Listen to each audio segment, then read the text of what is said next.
आवडीची ऐका महिमा आवडीची बोरे खाय भिल्लटीची थोर प्रेमाचा भुकेला हाची दुष्काळ तयाला पुहे सुदामा देवाची फके मारी कोरडीची थोर प्रेमाचा भुकेला हाची दुष्काळ तयाला न म्हणे उच्चिष्ट अथवा थोडे तुका म्हणे भक्ती पुढे थोर प्रेमाचा भुकेला हाच दुष्काळ तया मंगल भवन अमंगल हारी द्रवहु सुदसर अजिर विहारी सीताराम चरित अति पावन मधुर सरस अरुमन अति भावन पुनि पुनि कीर्तने हो सुनी सुनाई दिल की प्यास बुझ तन बुझाई।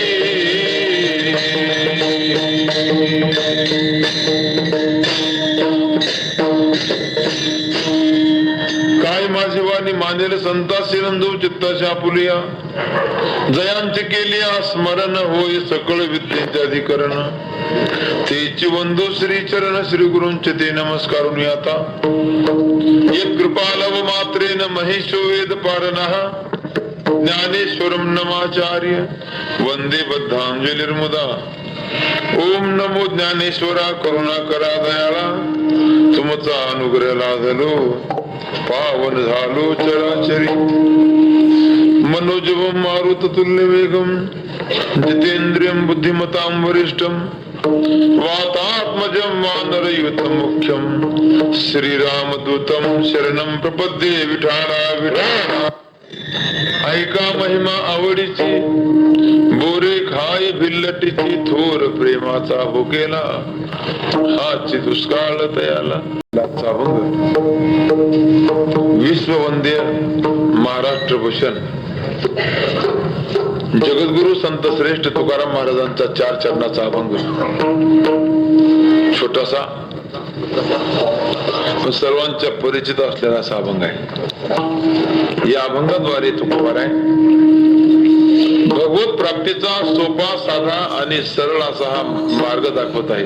विठाले विठा अखंड हरिनाम सप्ताहातील हा दुसऱ्या क्रमांकाचा दिवस सालाबाद प्रमाणे माझ्याकडे ही सेवा आलेली आहे। हे सप्ताहाचं वर्ष किती आहे? 21 वर्ष का 22? 21 वर्ष।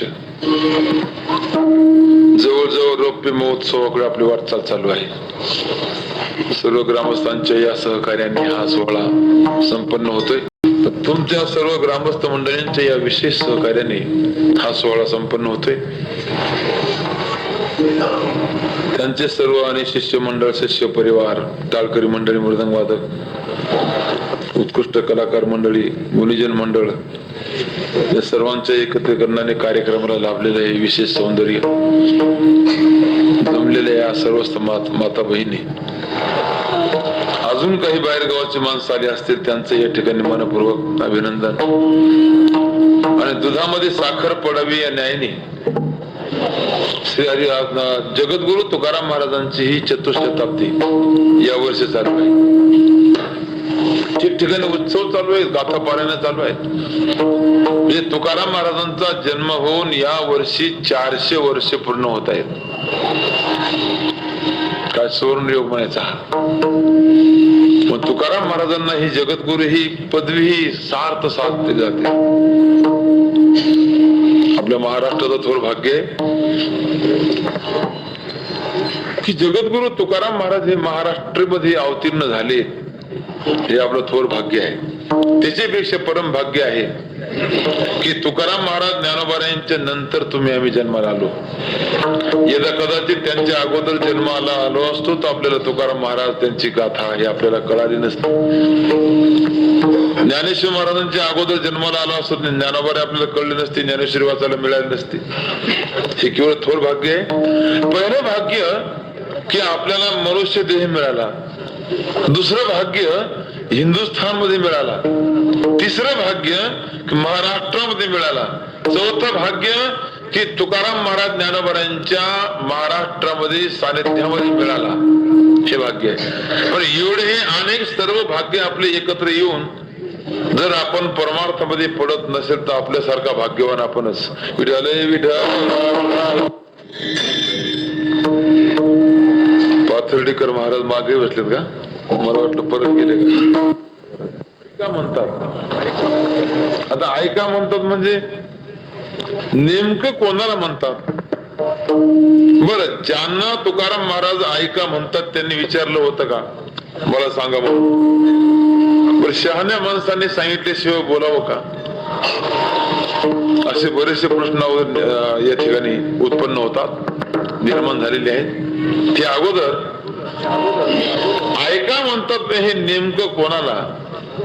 अशा जगामध्ये 3 गोष्टी आहेत की काही गोष्टी शहाण्या माणसांनी विचारल्या तरच सांगाव्यात, काही गोष्टी विचारल्या तरी अजिबात सांगू नये. जगामध्ये अशी फक्त एकच गोष्ट की ती विचारण्याची वाट पाहू नये. विठाला विठा. काही गोष्टी विचारल्या तरच सांगाव्यात म्हणजे काय? कोणाचं लग्न समारंभ असेल, वास्तुशांती असेल किंवा एखादी खाजगी व्यवहारातले काही जे कार्यक्रम असतील तर कोणी जर एखाद्या माणसाने जर आपल्याला सल्ला जर विचारला तरच सांगावा. आणि जर त्याने न विचारता आपण जर मध्ये बोलण्याचे प्रयत्न केले तर आपला अपमान होण्याची शक्यता आहे. हो तुम्ही गप बसा, तुम्हाला कोणी सांगितलं मध्ये मध्ये तोंड घालायला? आता हे अपमान होण्याच्या अगोदर शहाण्या माणसाने व्यवहारातल्या काही गोष्टी विचारल्या तरच सांगाव्यात. पण काही गोष्टी अशा आहेत की जगामध्ये विचारल्या तरी अजिबात सांगू नये. का हो? आपल्या पिंपळगाव खांब मध्ये असेल किंवा नसेल, पण मी अंदाजान म्हणतो नवीन परका माणूस आला पण विचारलं एखाद्या माणसाने त्या कोपऱ्यावर, का हो आपल्या गावामध्ये कुठे मिळते का हो? मिळणार नाही, पण जम समजा मिळत जरी असले तरी सांगावं का हो? जेणेकरून जगाचं अनहित होत असेल, वैयक्तिक या ठिकाणी जीवनाची हानी होत असेल तर अशा गोष्टी विचारल्या तरी शहाण्या माणसाने सांगू नये, अजिबात सांगू नये. किंवा दुसरा दृष्टांत सांगितला जातो. एक कसाई गायीच्या पाठीमागे लागला. आता गाय होती, ती गाय ती कसाईने पकडली, विकत घेतली शेतकऱ्याकडून. कशासाठी घेतली होती तुम्हाला सांगायची गरज नाही, हत्या करण्यासाठी. पण तो खाटीक ती गाय घेऊन चालला रस्त्याने, पण खाटीक किरकोळ, पण गाय मात्र धड भाकर दष्टपुष्ट. हो, ते गाय आणि रस्त्याने नेत असताना त्या गायने जे एकदम झटका मारला, त्या खाटकाच्या हातातून जी निसटली, जी पळस सुटली गाय. पुढे गाय पाठीमागे खाटीक, पुढे गाय पाठीमागे खाटीक. कसाही चाललेला आहे हातामध्ये सोरा घेऊन गायची हत्या करण्यासाठी. पण नेमकी त्या गावामध्ये ती गाय शिरल्यानंतर कुठे कोणत्या बोळीतून कशी गेली हे कोणाला माहित नाही. पण ज्या ज्या लोकांना माहिती होतं ते गपचूप बसले. पण नेमका त्या गावाच्या बाहेर असे ओट्यावर काही म्हातारी माणसं बसले होते आणि ते खाटीक धापट टाकत त्या ठिकाणी गेला. का हो शामराव, या रस्त्याने गाय गेली का हो? आता मला सांगा, जरी गाय गेले त्यांनी पाहिले तरी सांगावं का? या ठिकाणी खोटं बोलणंच हा धर्म आहे. विठ्ठल का हो? शास्त्र सांगतं की सत्यम ब्रूयात प्रियम ब्रूयात. हा नियम इथं लावायचा नाही. हो, न ब्रूयात सत्यम प्रियम. माणसाने खरं बोलावं, चांगलं बोलावं हे जरी शास्त्राने सांगितलं, पण हा नियम या ठिकाणी लागू पडत नाही. जरी गाय गेली त्या रस्त्याने तरी शहाण्या माणसाने सांगावं का? नाही. हो, मग एका युक्तीवर लढवला. का हो? पण काय या रस्त्याने गाय गेली का? हे बघा, ज्या रस्त्याने गाय गेली ही ज्याने बघितली त्याला सांगता येत नाही. बरं, ज्याला बोलता येतं त्याने पाहिले नाही, प्रश्नच मिटला. विठाला विठा. तर या डोळ्याने गाय गेलेली पाहिली, पण या डोळ्याने बोलता येतं का? नाही. या तोंडाने बोलता येतं, पण या तोंडाने ती गाय पाहिली का? नाही. लक्षात घ्या, तो खाटी आळत पडत गेला. आणि खरं सांगितलं असतं तर गाय या गेली असती तर का त्या खाटकाने गाय पकडली असती, घरी नेली असती आणि तिचे हत्या केली असते. बुवा हे गो हत्या पातक आपल्याला लागलं असतं, कोणाला? सांगणाऱ्या माणसाला.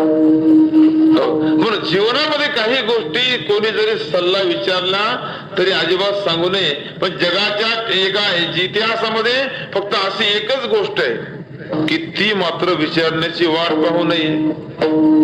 जेणेकरून सामाजिक हित होत असेल, वैयक्तिक कल्याण होत असेल, जगाचा उद्धार होत असेल तर अशा गोष्टी शहाण्या माणसाने विचारण्याची वाट पाहू नये.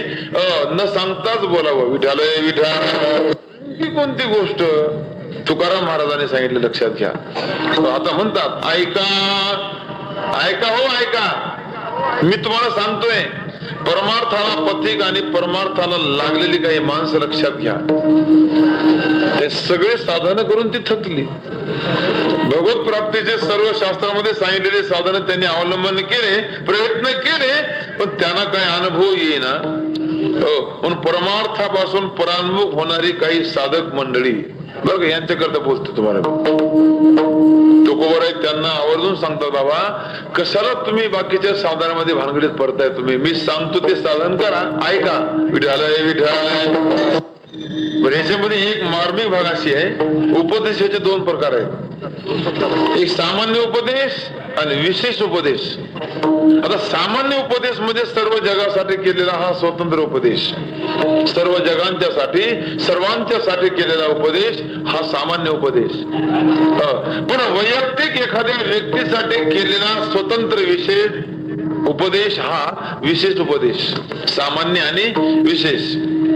आता सामान्य उपदेश सर्व जगासाठी कोणता?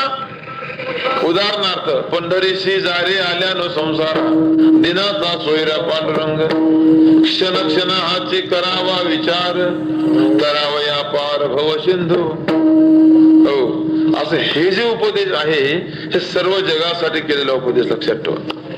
याला विशेष उपदेश म्हणत नाही, याला सामान्य उपदेश म्हणतात. पण विशेष उपदेश याला म्हणतात की वैयक्तिक एखाद्या व्यक्तीसाठी केलेला स्वतंत्र उपदेश. उदाहरणार्थ, भक्त शिरोमणी नामदेव महाराज एका धनाढ्य माणसाला, श्रीमंत ग्रस्ताला उपदेश करतात. रजगुणी माणसाला उपदेश करतात. अरे धनाढ्या, अरे श्रीमंता, तू भगवंताला विसरलास, पण कोणाच्या जोरावर? या संपत्तीच्या का तारुण्याच्या का सत्तेच्या? जर यांच्या मदावर तू देवाला जर विसरला असेल तर हा तुझा गैरसमज आहे. हा गैरसमज दूर कर. अंतकालाच्या वेळेला हे तुझं काहीही उपयोगाला पडणार.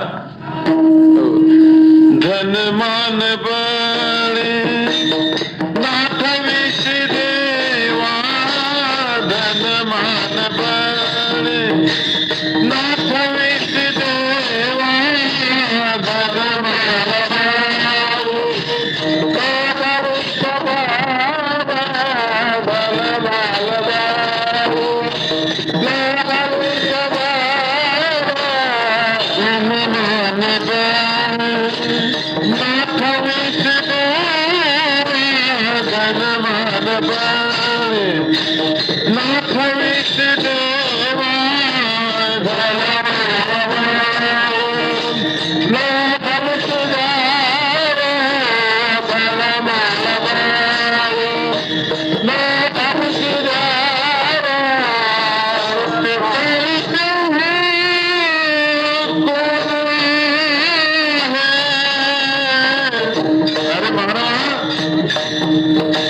संपत्तीच्या जोरावर देवाला विसरला असेल तर हा तुझा गैरसमज आहे.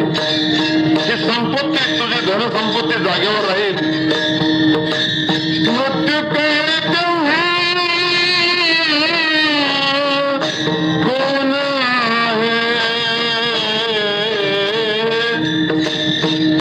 मृत्यू काळी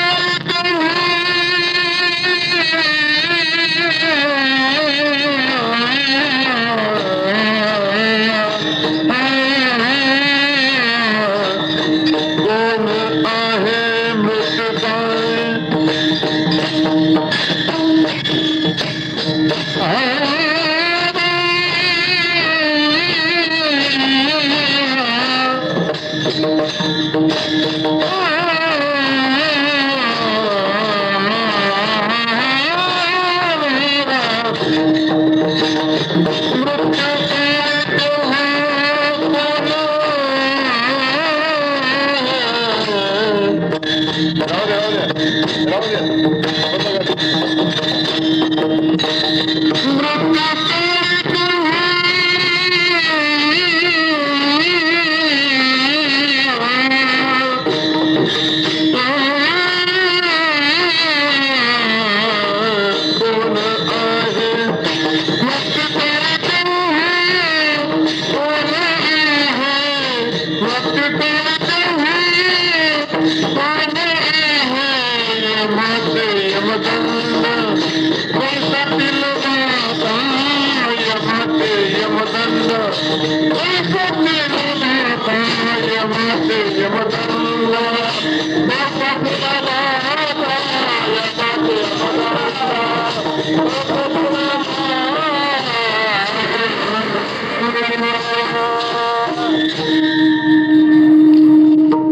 याच्यावर थोडासा विषय नंतर येणारच आहे पुढं संपत्तीवर. ही धनसंपत्तीच्या जोरावर जर आपण तो भगवंताला विसरलो असेल तर हा लक्षात ठेवा, हा गैरसमज आहे. म्हणून त्याला उपदेश करतात नामदेव महाराज, याला विशेष उपदेश म्हणतात, श्रीमंतासाठी केलेला उपदेश. किंवा जगद्गुरु तुकोबारायांनी राजा शिवछत्रपती शिवाजी राजाला केलेला उपदेश, हा विशेष उपदेश. की छत्रपती शिवाजी राजांनी तुकोबारायांची ही गरीब परिस्थिती पाहून नजराना पाठवला. अरे माझ्या राज्यामध्ये आणि हे माझे भगवत भक्त एवढी गरीब. शिवाजी राजांना दया आली आणि हत्तीच्या अंबारीमध्ये सोनं नाणं पाठवलं, दूध पाठवले, बरोबर सेवक पाठवले आणि त्यांच्या बरोबर चिठ्ठी दिली. हो, नजराना पाठवला, धनधान्य पाठवलं, कपडे लत्ते पाठवले, सोनं नाणं पाठवलं, सगळं पाठवलं. माझ्या महाराष्ट्रामध्ये अनेक गरीब हरिभक्त हे मला शोभत नाही. शिवाजी राजांचं हे तर वेगळं होतं. चिठ्ठीवर काय लिहिलं? सद्गुरु जगद्गुरु तुकोबाराय, तुमची गरीब परिस्थिती पाहून आम्हाला तुमची दया आली. प्रापंचिक जीवन हे तुमचं सुखी व्हावं अशी आमची इच्छा आहे, भावना आहे. प्रामाणिकपणे फुलने फुलाचे फकडे याचा आपण स्वीकार करावा. महाराज आपले छत्रपती शिवाजी राजे, नजरांना पाठवला शिवाजी राजांनी. तुकाराम महाराज घरी होते. आता घरी होते आणि नेमके हे हत्तीच्या अंबरीवर पाठवून, हे लक्षात ठेवा. आणि उंट काय, घोडे काय, हत्ती काय, हे भरभरून पाठवलं धनधान्य. सेवक पुढे गेला आणि नम्रतेने म्हणला, महाराज ही शिवाजी राजांची चिठ्ठी वाचली. आपलं प्रापंचिक जीवन हे सुखी व्हावाची भावना आहे.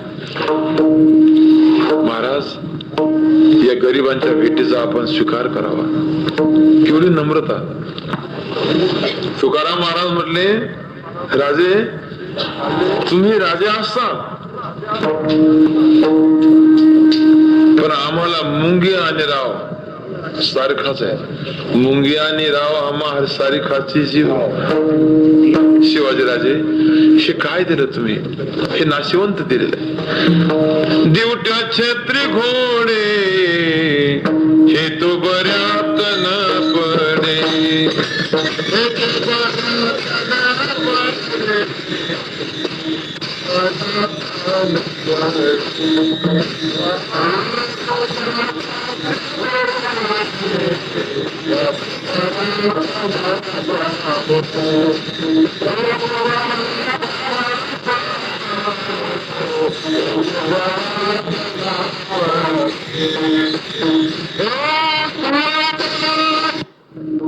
आम्हाला थोडस बदल करावं लागेल. सोने रुपये आम्हा पण मृत्यके समान तुम्हा.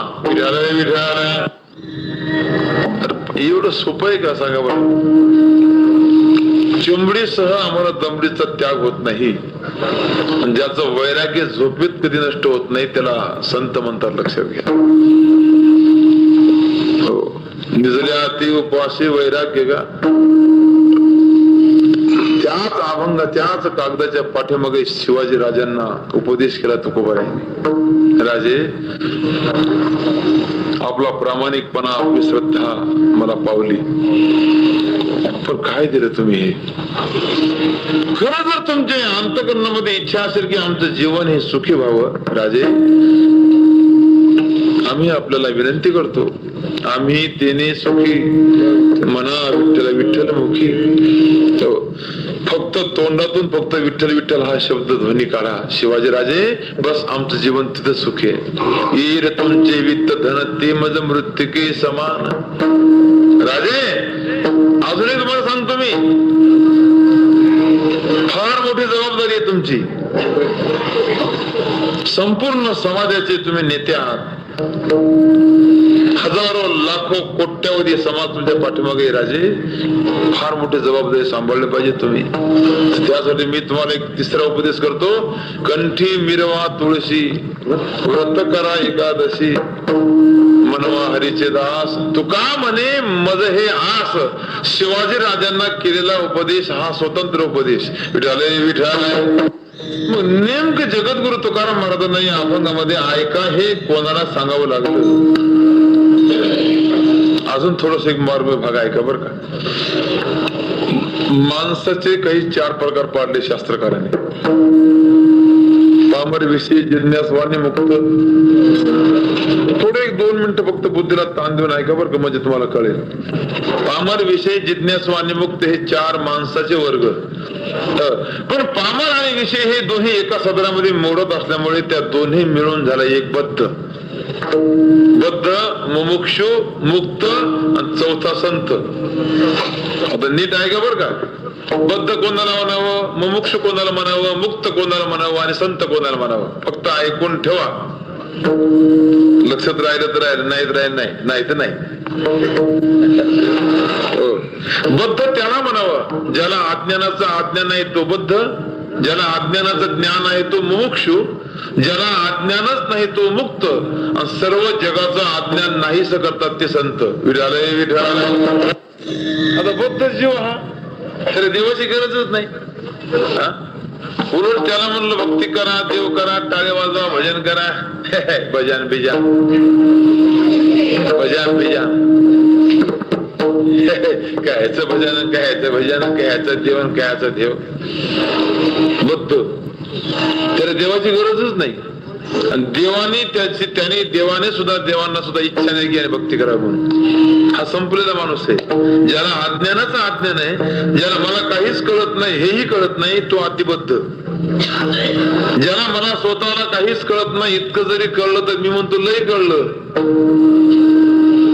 ज्याला मला काहीच येत नाही हो, मला काही कळत नाही हो, एवढं कळलं ना तर तो त्या मार्गाला लागला म्हणून समजायचं. पण मला काहीच कळत नाही, हे कळत नाही, बरं गप्पे बसत नाही. हे मला कोण समजला असतो, तुला गाढवाचा बाप. विठालय विठालय.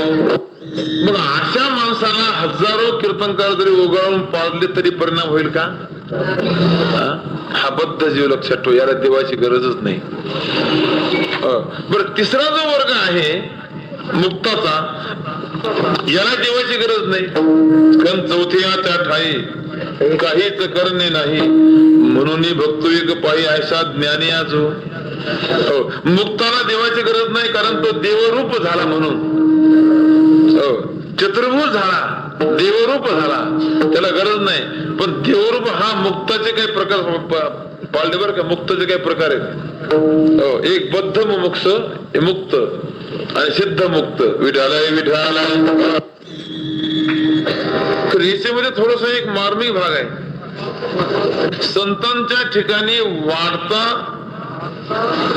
वाढतं सुख आहे, आनंद आहे, आनंद.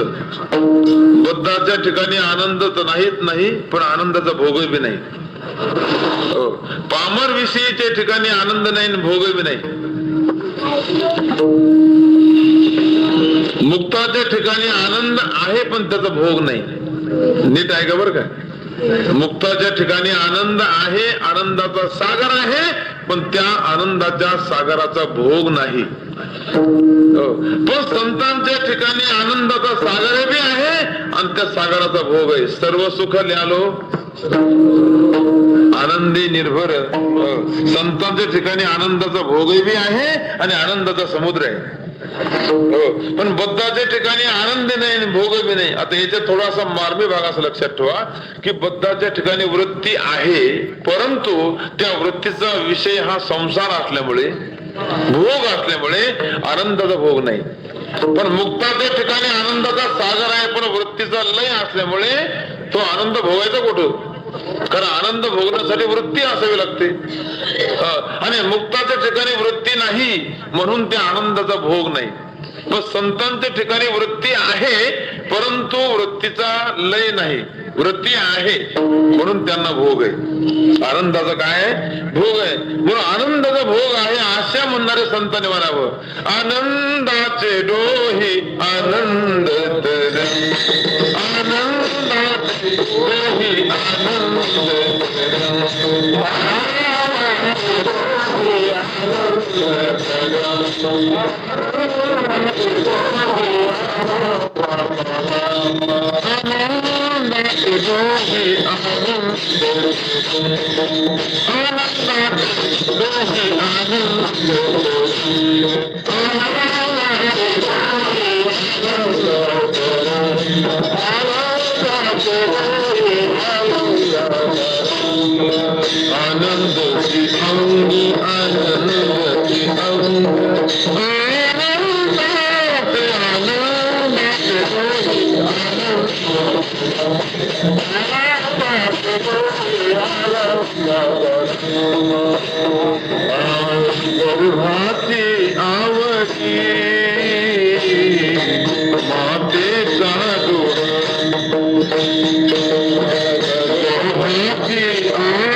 अभंग बर का. सांगण्यात तात्पर्य की मुक्तालाही देवाची गरज नाही, बद्धालाही देवाची गरज नाही, पण राहतापैकी राहिलेला एक जो मुमुक्षु, जिज्ञासू ज्याला म्हणतात, त्याला देवाची गरज आहे.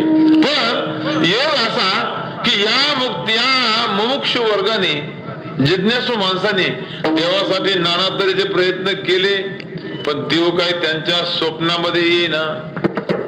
हे करू का ते करू, अमुक करू का ते करू, त्याला विचारू का याला विचारू, हा गुरु का करू का ते गुरु करू, याला सोडू का त्याला धरू. ज्ञानेश्वर महाराज सांगतात त्याला व्यभिचारी भक्ती म्हणतात. पण अव्यभिचारी भक्ती वेगळी, पण व्यभिचारी भक्ती वेगळी. मांची व्यभिचारेन भक्ती योगन शेवते. 4थ्या अध्यायामध्ये गुणातीताचं वर्णन करत असताना ज्ञानोबा सांगतात की हा मुमुक्ष वर्ग असा आहे की त्याला देव तर पाहिजे, पण कोणत्या माध्यमातून देव मिळवला हे त्याला साधन माहिती नाही. महाराजांसारखे संत लक्षात ठेवा की आपले उपदेश करतात गाथ्यामध्ये, तर असा हा इतका उपदेश केलेला महाराजांनी. देवाकडे जाणारे हजारो मार्ग आहेत, देवाकडे जाण्याचे हजारो मार्ग आहेत.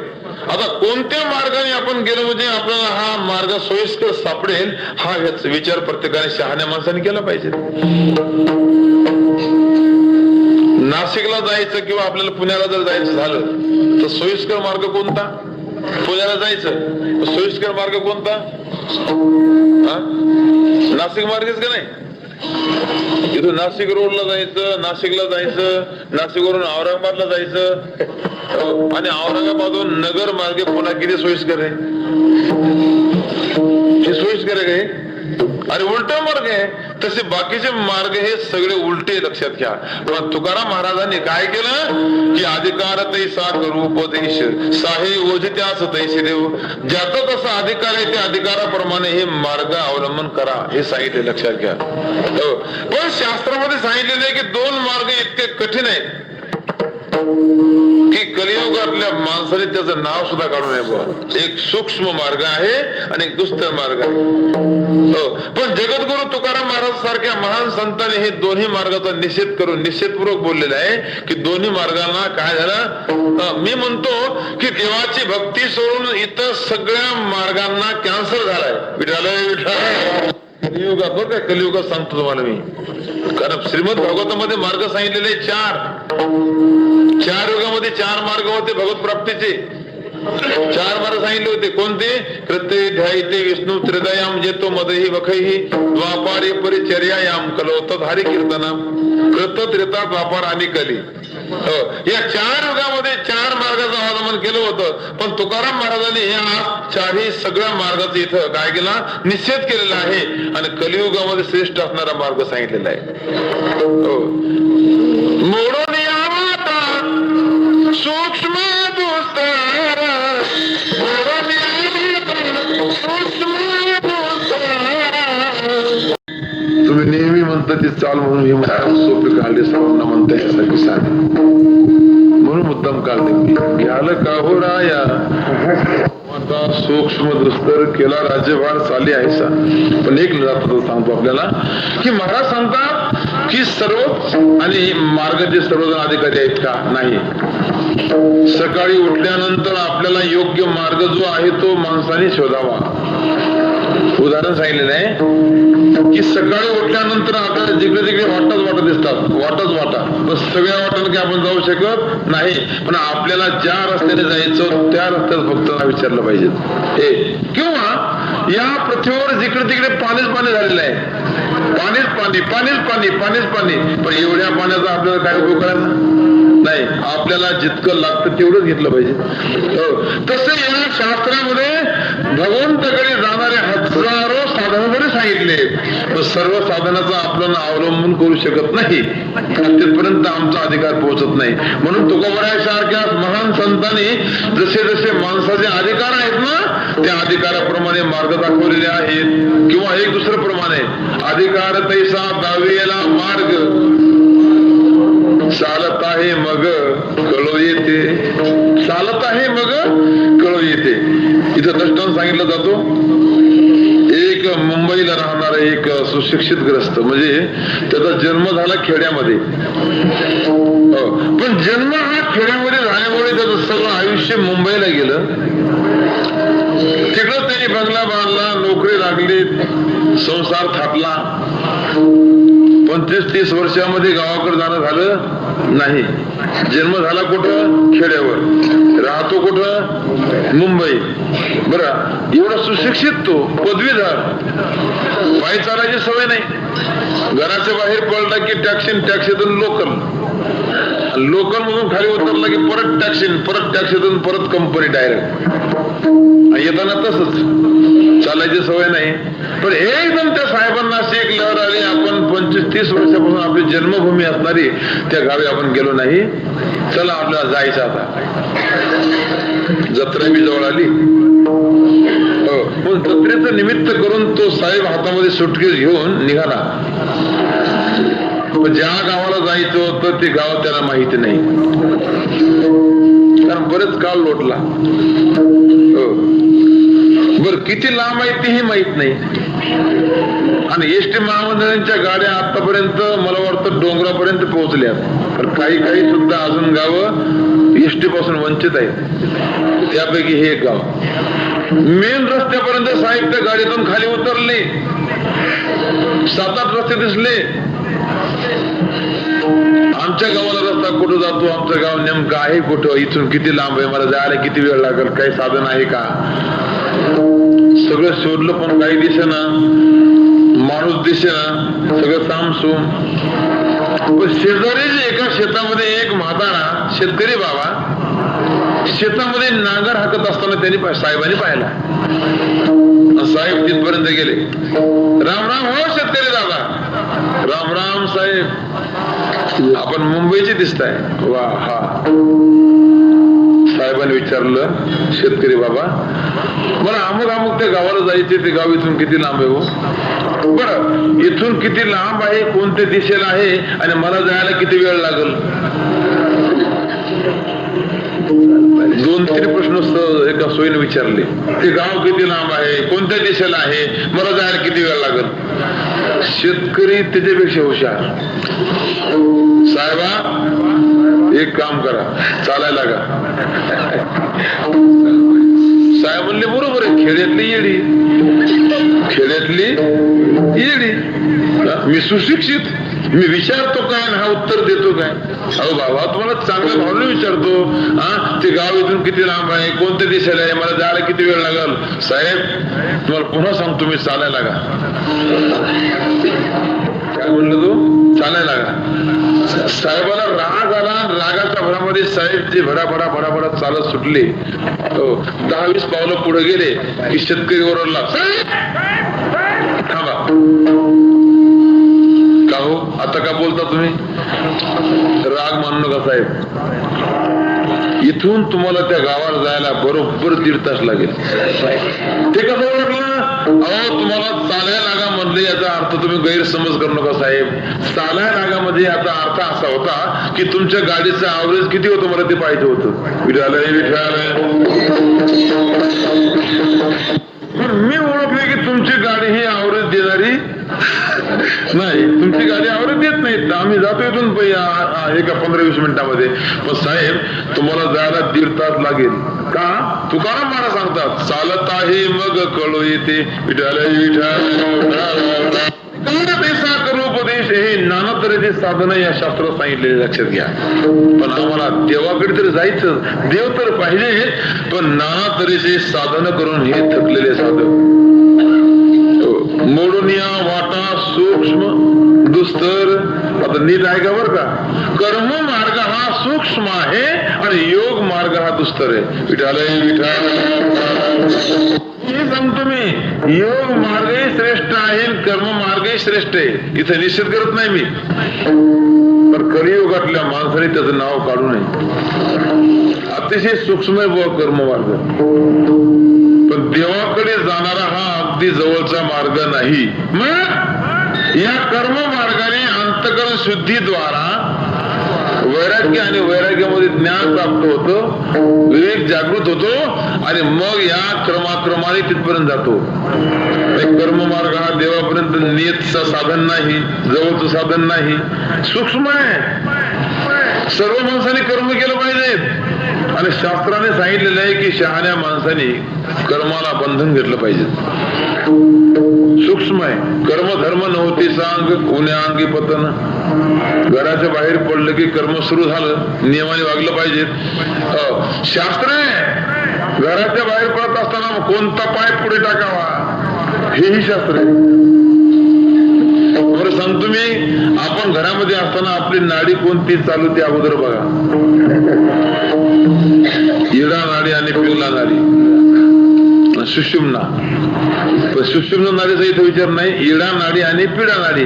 इडा नाडी म्हणजे ही आणि पिडा नाडी म्हणजे ही. इडा पिडा. किंवा दुसऱ्या भाषेमध्ये हा चंद्र स्वर आणि हा सूर्य स्वर.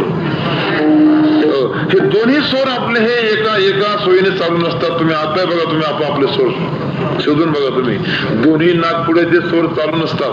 कुठला तरी एक बंद असतो आणि कुठला तरी एक चालू असतो. एखाद्या वेळेस क्वचित ठिकाणी दोन्ही स्वर चालू राहतात. पण घराच्या बाहेर आपण महत्वाच्या कामाला जर चाललो तर कोणता स्वर चालू आहे ते अगोदर बघा. चंद्र स्वर चालू आहे का सूर्य स्वर चालू आहे? जो स्वर चालू आहे तो पाय जर पुढे घराच्या बाहेर टाकला तर 101% काम झाल्याशिवाय राहत नाही. विठालय विठालय. कोणी शास्त्र बघितलं का? तिथं सोडा. बस साधं लघवीला जरी गेला माणसाने तर हातपाय धुतले पाहिजे, चूल भरली पाहिजे, मुखमार्जन केलं पाहिजे. इथून शिकावं लागतं आम्हाला. बहिर दिशेला गेला असताना कोणत्या दिशेला जावं, कोणीकडे तोंड करून बसावं. आता अलीकडे आधुनिक काळामध्ये बहिर दिशेला जायची काही गरजच नाही, घरामध्येच. आणि शासनाने हा नियमच घालला, हागणदारी मुक्त गाव. विठालय विठालय. योग्य आहे. पूर्वीचा काळ अशा काही व्यवस्था नव्हत्या. बहिर दिशेला गेला असताना कोणीकडे तोंड करून बसावं, कसं बसावं, याला शास्त्र. बरं, बहिर दिशेहून आल्यानंतर जमिनीला हात किती घासावा, किती वेळ घासावा? शास्त्राने सांगितलेले की कमीत कमी जमिनीला हात हा 50 वेळ घासावा, नंतर धुवावा. पण काय तर हात घासतच नाहीत, काहीच नाहीत. नुसतं असं पाणी घेतलं हातावर आणि लक्षात लगेच जेवायला बसतात. अरे बैला, अरे बैलापेक्षा गावापेक्षा माणसात काय फरक आहे? विठाल विठा शास्त्र सांगतो की बैल दिसून आला ना तो, अरे जमिनीला हात घास, साबण असेल सोडून साबण लावून स्वच्छ हात धुई आणि आंघोळच कर. पण आंघोळ नाही करता आले ना तर निदान जमिनीला हात घासावा, गुडघ्यापर्यंत पाय धुतले पाहिजेत, चुळ भरली पाहिजेत, तेव्हा तो सिद्ध होतो. आता मी तर म्हणतो हे तरी बरं आहे, निदान हे तरी पाणी तरी नेतो.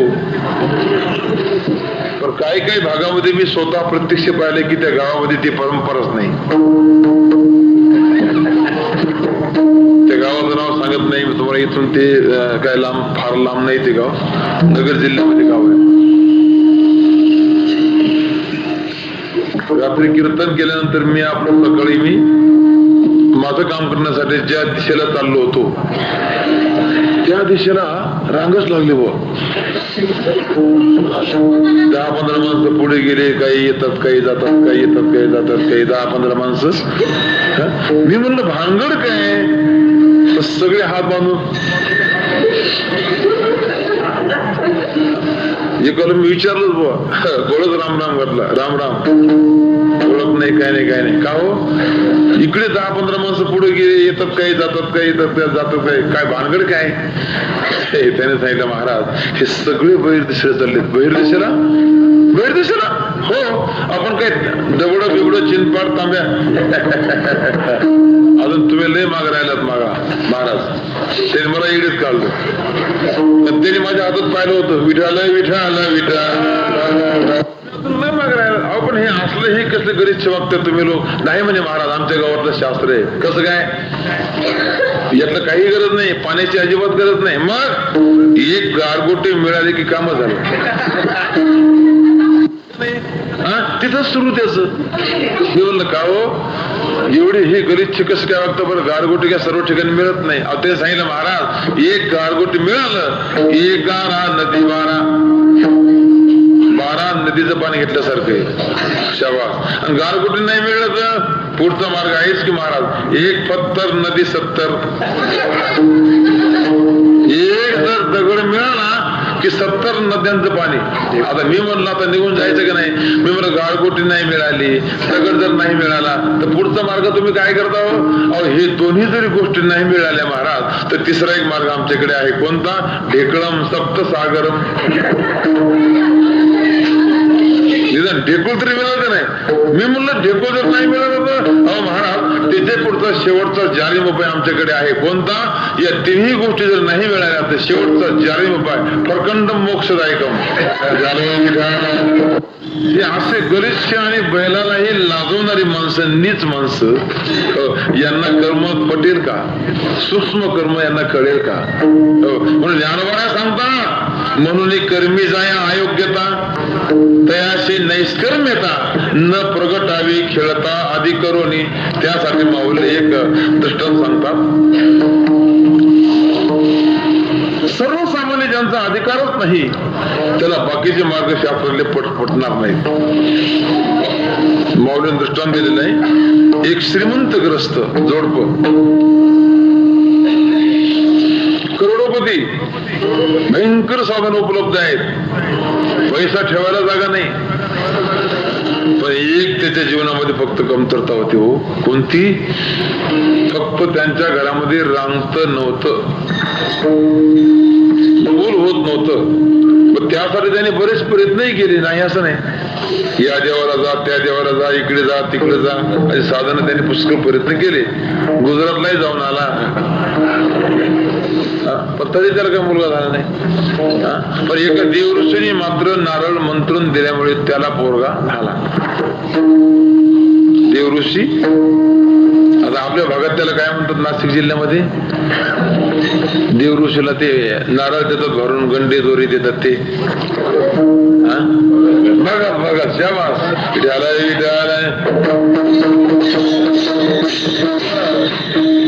एका भगत भगतांनी काय केले की त्या नारळ मारून दिल्यानंतर त्याला ते आणि त्या बाईच्या ओटीत टाकलं बुवा नारळ टाकला त्याला फळ आलं.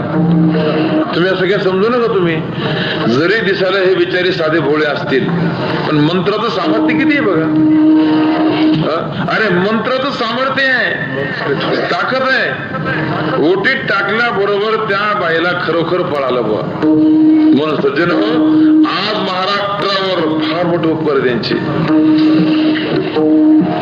दिसून येत नाहीत आपल्याला की दिसायला साधे भोळे असतील, अगदी साधे असतात दिसायला, पण मंत्र सामर्थ्य किती आहे, ताकद किती आहे. नारळ हा मंत्रून दिल्यावर त्या बाईला पोरग झालं. किती उपकार आहेत. म्हणून आपल्याला विनंती करतो की जेवढे आपल्या महाराष्ट्रामध्ये बिचारे जेवढे भगत आहेत ते सगळे भगत एका ट्रक मध्ये भरा आणि अरबी समुद्रात नेऊन मरेपर्यंत बुडवा.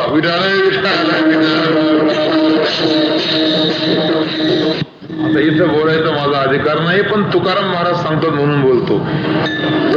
खरं जर या भगतांची आणि या देवऋषींच्या अंगात ताकद असती तर लक्षात घ्या, भारत सरकारला एवढी मिलिटरी सांभाळावी लागली असते का? केवढी मोठी मिलिटरी आहे भारतामध्ये, 10 लाख. सरकारच्या तिजोरीमध्ये असणारी मला तरी असं वाटतं की रक्कम इतकी खर्च होती त्या बाजूला त्या खात्यामध्ये 60% रक्कम. मग आमच्या भारत सरकारने काय केलं असते? मिलिटरी कॅन्सल केली असती, डिसमिस केली असती, चले जाऊ आपले आपले घर सगळे हो वाटा लावले असते बरं. आणि मग त्या आमच्या भारत सरकार काय केलं असतं? 2-4 भगत या बाजूने, 2-4 भगत त्या बाजूने, 2-4 भगत त्या बाजूने, 2-3 देवऋषी या बाजूने, 2-4 देवऋषी लादेलला पकडायला, 2-4 देवऋषी दाऊदला पकडायला. हो, कशा करता? तिथून शत्रू आला रे आला रे आला आला की छाशू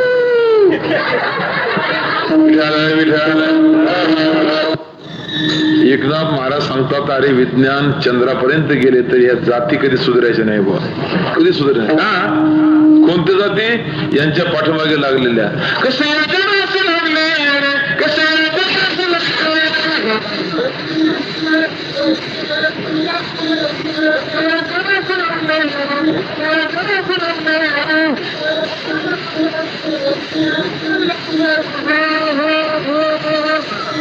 अरे झटका मारायचा बाळा.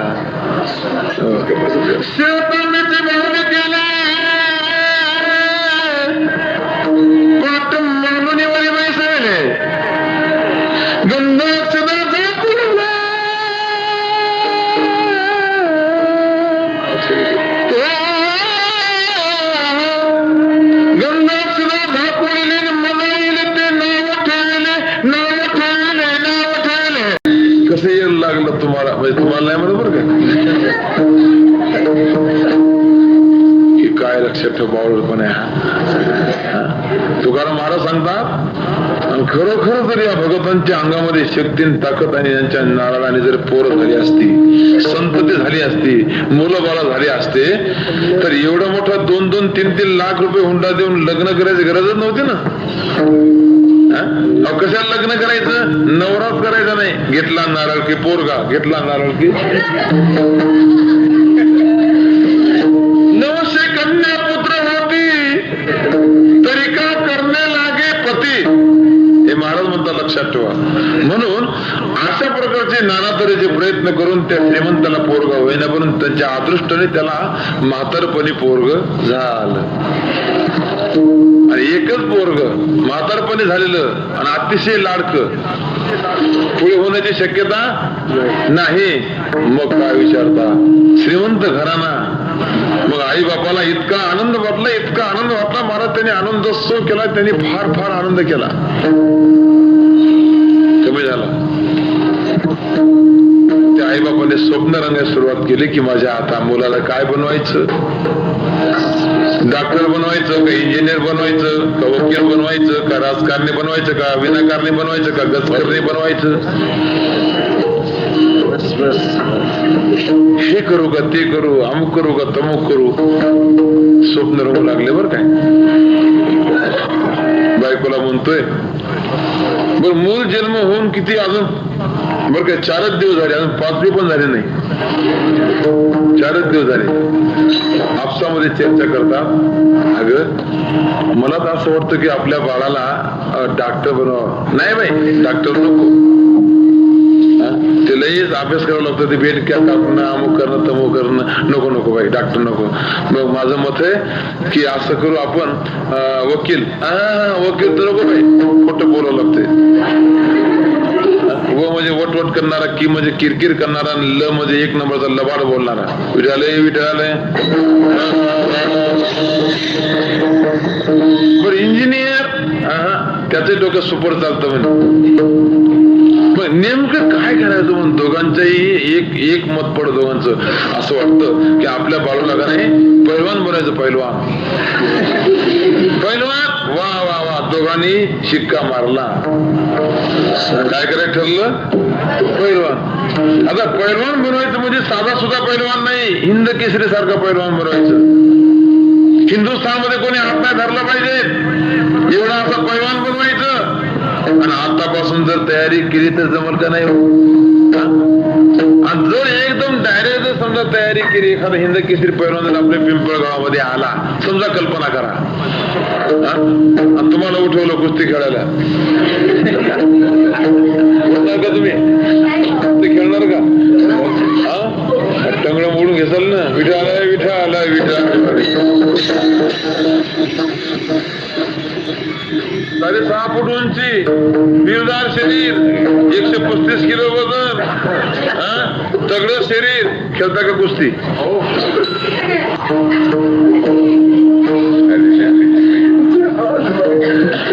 एवढं सोपं आहे भाई, लक्षात ठेवा, जमणार नाही. आई बापाने विचार केला की आता याच्याशी आपल्याला आता पैलवान करायचं म्हणल्यानंतर तयारी आतापासून केली पाहिजे. बरोबर आहे, पहिलीपासून जर तयारी केली तर पैलवान होईल का नाही. पैलवानाचा खुराक काय असतो? बदाम, पिस्ते, खारीक, खोबरं, भरपूर दूध, शाकाहारी बर का, हो, मांसाहारी अंडे खाणं. आणि ते हे लक्षात ठेवा, हे कोण म्हणतो तुम्हाला हे शरीर वाढतं म्हणून, ताकद वाढते? अजिबात नाही. अरे आमच्या आळंदीचा हिरामन बनकर हा शाकाहारी होता. विठालय विठालय. पण त्याला कधी अपयश नव्हतं आलं, पैलवान. आणि आमची संस्था, ज्याने संस्था स्थापन केली आमचे हे गुरुनाम गुरु जोग महाराज, लक्षात घ्या की त्यांना जीवनामध्ये कधी अपयश झालं नाही. प्रत्येक गोष्टीला त्यांना यशच येत गेलं. शाकाहारी होते, लक्षात ठेवा, माळकरी होते. ज्याने आमची संस्था स्थापन केली ते विठालय विठालय. सगळे हे पदार्थ लागले म्हणून त्या आईबापाने विचार केला, आता घरात काहीच कमी नाही. बदाम, पिस्ते, खारी, खोबरं भरपूर आणून ठेवलं. पैलवान बनवायचं. आणि मग काय विचारतात, तूप म्हणजे तूप, उच्च जातीचे असे परमार्थ सगळे पदार्थ आणून ठेवलेले आहेत. व्यायाम करण्यासाठी सर्व साहित्य आणून ठेवलेलं आहे. आणि मग काय, पक्वान्न काय, जिलेबी काय, श्रीखंड काय, बासुंदी काय, बदाम काय, पिस्ते काय, खारीक काय, खोबरं काय, आणि जी त्या मुलाला खाऊ घालायला सुरुवात केली महाराज. आता सांगा बरं, गॅरंटेड तो पैलवान होईल का नाही? होईल म्हणतात. त्या मुलाचा जन्म होऊन किती दिवस झाले?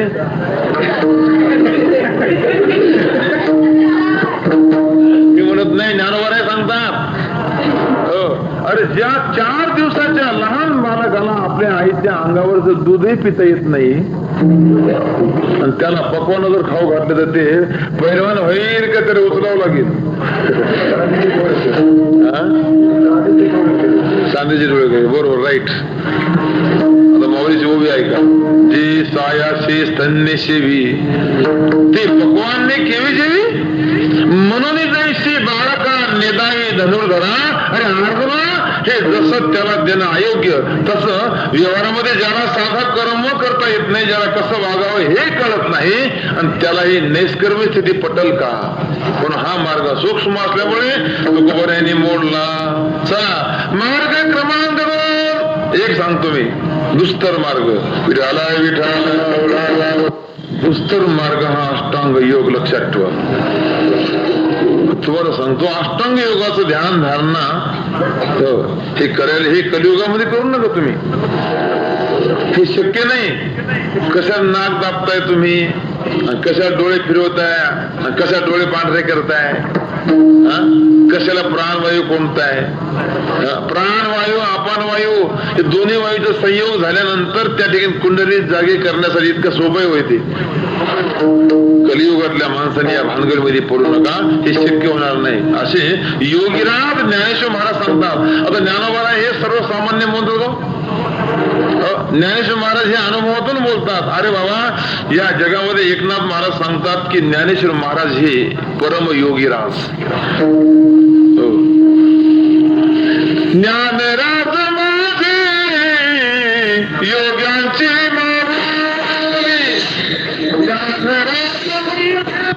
संपवायचे फार मोठा एक भाग आहे बरं का. दुष्कर मार्ग आहे हा, अष्टांग योग. अरे अंगाला थंडी वाजून, थंडी वाजून येईल. आसनं कसे करायचे, कोणत्या पद्धतीने करायचं, कुंडलिनी कशी जागी करायची, फार अवघड आहे. म्हणून ज्ञानोबा सांगतात, नागिनी उत्साहे नवही द्वारे निरोधून नाडीत्रया माझे सुषुम्ना संचरण न साधे हा मार्ग ऐसे बोलते मुनिजन नरहरी चिंतने आरनिशे मुक्ती स्थान. काय शब्द लक्षात ठेवा, योगीराज ज्ञानोबा अभंग आहे हा. हो, त्यासाठी तुम्हाला अधिक माहिती पाहिजे असेल तर भगवद्गीतेचा 12वा अध्याय काढा, त्याच्यावरती ज्ञानोबांची टीका मुळात वाचा. क्लेशोदिकतरस्तेषा व्यक्तासक्त चेतसाम अव्यक्ता हि गतिर दुःखम देहवद्भिर वाप्यते. या श्लोकावरची ज्ञानोबांची टीका वाचा. ज्ञानोबा दृष्टांत सांगतात की एखादा बोचरा माणूस असावा. बोचरा म्हणजे कोण हो? ज्याच्या दातांनी रजा घेतली तो, ज्याच्या दंताळवाडी ओस पडली तो, ज्याच्या दोन्ही गालाची भरत भेट झाली. भरत भेट कसं काय? भरत भेट होत असते बरं काय, कधी म्हातारपणी. हे दोन गाल म्हणजे सख्खे भाऊ भाऊ. तरुणपणामध्ये कसे सफरचंद सारखे गुलगुटीत. तिंदा आरशात पाहतो, हो इथं काळ लागला असेल का, इथं लागला असेल का. 17व्या काही माणसं तर खिशामध्ये आरसा ठेवतात. लहर आली की तरुणपणामध्ये सफरचंद सारखे लाल बुंद दिसतात. हे गाल म्हणजे दोन सख्खे भाऊ. हा गाल या गालाला काय म्हणतो? असू दे ते हसण्याकरता बोलतो मी. विठाल विठ्ठल.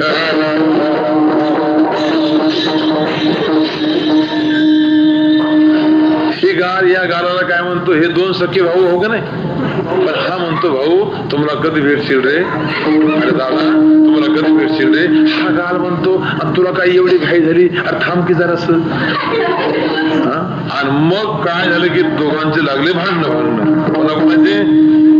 दाताचे आणि जिभीचे भांडण सुरू झालं. तर हे 32 दात काय म्हणतात जीभ ताईला, हे जास्त टर्र करू नका. बघितलं आम्ही किती जण आहोत? आम्ही 32 जण आहोत. जर आमच्या मनामध्ये आलं तर तुझे तुकडे तुकडे करून टाकू आम्ही. दंत कहे जीव को हम 32 तुम अकेली माय. एक बार काटे तो तेरी फिर्याद कहा जाए. दात म्हटले, आम्ही जर तुला चावलून तुझे तुकडे तुकडे केले तर तुझी फिर्याद कुठे जाईल. पण ती लक्षात ठेवा सज्जन हो, ती ताई होती. ताई म्हणजे शालीनता नाही बरं. ती ताई काय म्हणे, मुर्द्यांनो जास्त आगाऊपणा करू नका. माझ्या बी अंगात एवढी ताकद आहे. माझ्या अंगात एवढी ताकद आहे की 32 मंत्रिमंडळ बरखास्त करण्याची शक्ती माझ्या अंगात आहे. कसं काय? जीव कहे दंत नको तुम 32 हम अकेली माय. एक बार तेरी चरी तो 32 ही गिर जाए. विठाल विठाल. एक बार तेरी चरी तो 32 गिरजा.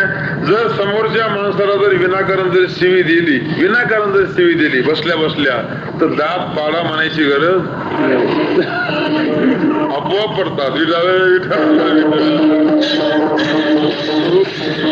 हे दात पडणं वेगळं आणि म्हातारपणचं हे गाल त्या काळात म्हणतो भाऊ कधी भेटशील रे दादा, कधी भेटशील रे, अरे तुझ्या लय लय प्रेम निर्माण झालं की रे दादा, आणि तुम्हाला कधी भेटशील रे. हा म्हणतो थांब की जरा रे, थोडं थांब. आणि मग हा प्रसंग कधी आला म्हातारपणी सगळी दात पडल्यानंतर मग दोन्ही गालाची भरत भेट झाली. आता लक्षात घ्या, असं हे ज्ञानेश्वर महाराज सांगतात. असल्या बोचऱ्या माणसाला जर हरभरे खायला दिले खायला का तो चणे पण ज्ञानोबाने नुसते चणे म्हटले असतं तर या म्हाताऱ्या माणसाने या निबऱ्याने कुठून खाल्ले असते खलबत्यात.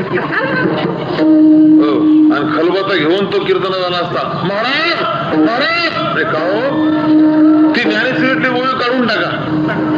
का तुमची ज्ञानेश्वर महाराज सांगतात की बोचरा माणूस हरभरे खातो का नाही बघा बरं, मी खातो का नाही ते.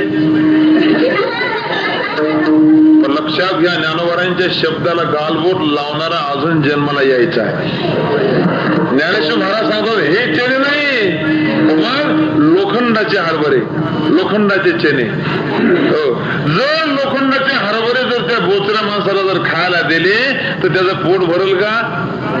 त्याला उचलावं लागेल. पाहे पा लोहाचे चणे जय बोचरिया पडती खाणे, तै पोट भरणे की प्राणी शुद्धी म्हणू. हे तसं हा अष्टांग योग या कलियुगातल्या माणसाने करणं हे तसं. विठाला योगाच्या वाटा जे निघाले गा सोबता तया दुःखाचे वाटा भागाल. त्याचा योग किती अवघड असेल. बुध पिढन कुंडलिनी कधी मजल भंग, ऊर्ध्व वायूचा श्वेत तोडून करीव वनभंग. काय शब्द आहेत बघा, हे किती जड शब्द आहेत. या भानगडीमध्ये शहाण्या माणसाने पडू नका. मग आहारनिशी मुक्तीस्थान. कोणत्या साधनाने? नरहरी चिंतने आहारनिशी मुक्तीस्थान. हे सगळे मार्ग कळले तुम्हाला? हो. मग एक म्हणलं महाराज थांबा, अजून एक मार्ग आहे. कोणता? वक्तृत्व स्पर्धेमध्ये आमचा नंबर पहिला आला. बोलण्यामध्ये आम्ही पटाईत आहोत. मग देवाचं वर्णन करून आम्ही त्याची प्राप्ती करून घेऊ. देवच तो प्राप्त करून घ्यायचा ना. हो, मग त्याला त्याचं बोलू, त्याचं वर्णन करू आणि त्याची प्राप्ती करून घेऊ. इतकं सोपं आहे का हो? जर वक्तृत्व स्पर्धेमध्ये जर तुम्ही समजा देवाला जर मिळवलं तर मला सांगा, आज महाराष्ट्रामध्ये 1 नंबरचा संस्कृत बोलणारा सध्या कोण आहे? सांगता येईल का? नाही, मला तरी असं वाटतंय महाराष्ट्रामध्ये 1 नंबरचा बोलणारा प्राचार्य शिवाजीराव भोसले. अस्खलित व्याख्यान. काय व्याख्यान आहे महाराज. आणि आळंदीमध्ये इतके शास्त्री की त्यांच्याला आळ घालायची पाळी आली. ज्ञान आम्ही सांगा, किती ज्ञान तुम्ही मिळवलं जरी तरी पण या जगाच्या इतिहासामध्ये 1 नंबरचा ज्ञानी असणारा वेद. मग वेदाला जर तो कळला नाही, वेद जया गाती श्रुती म्हणती अनुमानेना श्रुती नेती म्हणती एक गोविंद रे कान राजा पंढरीचा.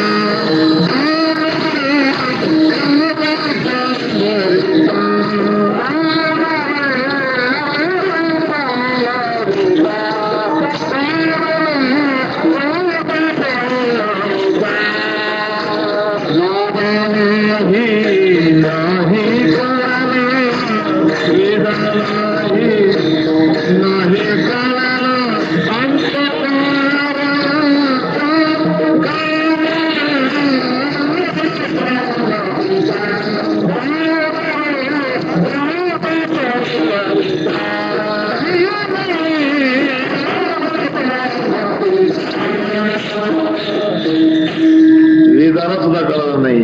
आता होई ऐका बरं काय पाही पा जाणीवीचे बळी कोणी वेदापासून आगळे की शिष्यावरी तोंडागळे बोलके आती ओ तोही अंथरुणा तळवटी धडे येरून नेती नेती म्हणून बवडे ते संकाधिक वेळी पिशी झाले. मग सांगा एवढा मोठा ज्ञानी असणारा वेद त्याला कळला नाही.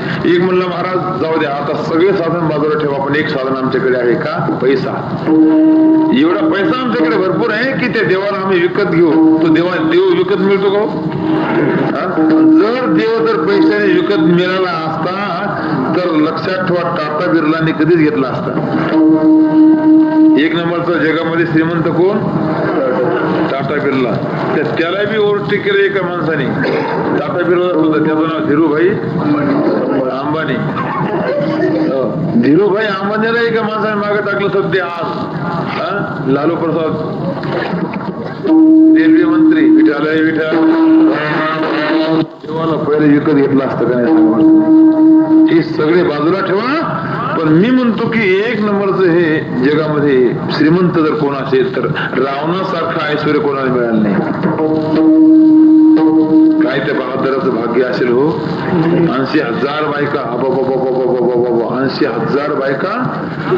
कृष्ण परमात्म्यापेक्षा मला वाटतं 16 पट 16 पंचे जवळजवळ मला वाटतं नाशिक तालुका विद्यालय एवढा मोठा श्रीमंत रावण ऐश्वर्य. पण या 80,000 बायकामध्ये जगन्माता मंदोदरी सारखी महान पतिव्रता. अरे ज्या बहादरांनी 33 कोटी देव बंदिशाळेत टाकले नवग्रहाच्या पायऱ्या केल्या एवढं ऐश्वर्य. सोन्याची लंका तुकोबाऱ्या सांगतात की 7 कोटी घर सोन्याचे होते. 5 लक्ष घरे जिथे काशी आणि तांब्याची शुद्ध कांचनाची सप्तकोटी 7 कोटी सोन्याचे घर होतं. लक्षात ठेवा. त्याला विचारलं अरे रावणा देव कसा आहे रे. काळा आहे काय गोरा आहे. अगदी हसण्यासारखं काय कुठे असतात बोल. काळा आहे काय गोरा आहे. अध्यात्म रामायणामध्ये रावणाचे उद्गार आहे की तो अजून मला सुद्धा कळाला नाही म्हणून ब्रह्मदेवाला मला सल्ला विचारावा लागला.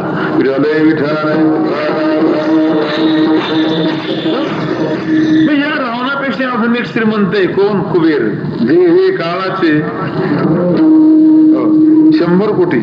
कुबेराने सुद्धा उत्तर दिलं पद्मपुराणामध्ये वाचा की परमेश्वर तो कसा इथे अजून मला सुद्धा कळाला नाही. कुबेरापेक्षा अजून एक श्रीमंत आहे 1000 पट कोण भगवंताची बायको लक्ष्मी. किती श्रीमंत आहे सांगता येईल का. अरे लक्ष्मी सारखं श्रीमंत या जगात कोणी नाही लक्षात घ्या. पण ती सुद्धा देवाला सहजासहजी प्राप्ती झाली नाही. लक्षात घ्या देव तिला प्राप्त झाला नाही. इतिहास वाचा मला सांगायला वेळ नाही.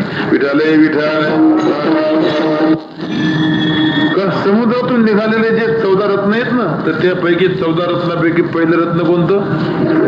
लक्ष्मी कौस्तुभ पारिजात कसुरा धन्वंतरी चंद्रमा. लक्ष्मी थोडीशी बाजूला ठेवली. वाद होण्याची शक्यता होती. देवाने काय केलं 20 निघाला हार 20 कोण घेतो हात वर करा. आहे का ताकद कोणाची. पण त्या काळातलं संकट आमच्या भगवान शंकरांनी निवारण केलं. हाल 20 पिऊन टाकलं. गटा अमृत सुद्धा वाटून दिलं देवाने. कोणाला देवाधिकांना. मग त्यातून दारू बी निघाली बरं का. दारू सुद्धा निघाली. दारू सुद्धा देवाने वाटून दिली पण कोणाला राक्षसांना. म्हणून आताचे राक्षस ती परंपरा चालवतात. नाशिक जिल्ह्यात सोडून बोलतो आमच्या भागातली बोलतो मराठवाड्यातली जेवढे दारू पिणारे माणसं आहेत ना तेवढे प्युअर राक्षसाची अवला. विठाल नाही. राग येत असेल तर केस करा बुवा कोणावर. माझ्यावर नाही कबीर महाराजावर. दारू खाने मत प्यारे अक्कल गुम हो जाती है.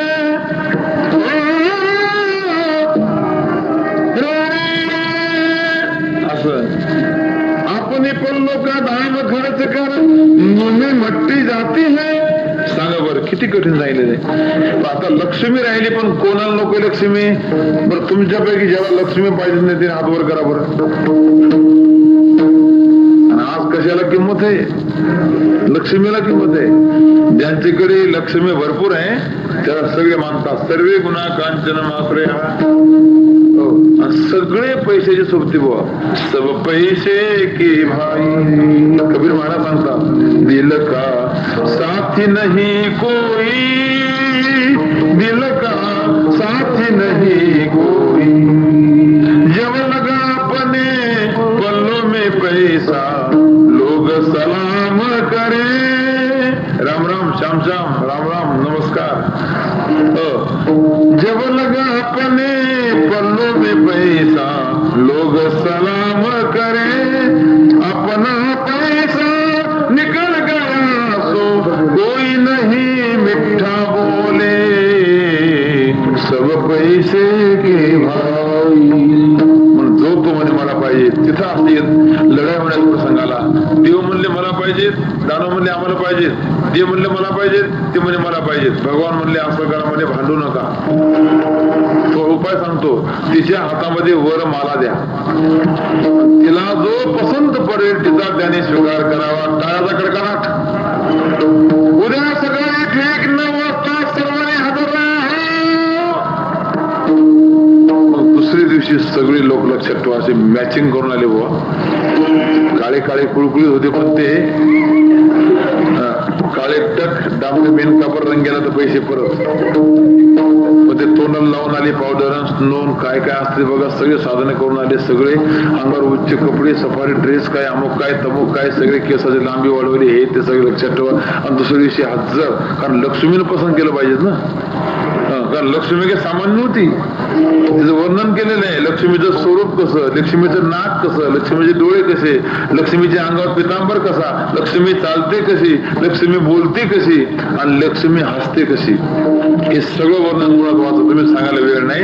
निघाले भाऊ, एका बाजूला दैत्य बसले, एका बाजूला सगळे 33 कोटी देव बसले, आणि हातामध्ये माळ घेऊन आई साहेब निघाल्या. प्रत्येकाला वाटायचं काय सौंदर्यवती, काय रूप. प्रत्येकाला वाटायचं की लक्ष्मीने मला हार घालायला. जो तो असे मान पुढं करतो. काही काही माणसांनी तर लक्ष्मीच्या हारामध्ये बळबळ मुंडके खुपसले. लक्ष्मी म्हणे, अरे येड्या, तुझ्या बापाचा बासा मी जेवले, हे जमायचं नाही. सर्वांना डावललं. जसं जसं लक्ष्मीच्या पुढे आपण पळतो का नाही, तसे लक्ष्मी पुढे पुढे पळते. पण जशी लक्ष्मीला पार फिरवली की तशी लक्ष्मी पाठीमागे येते. विठाल विठाल.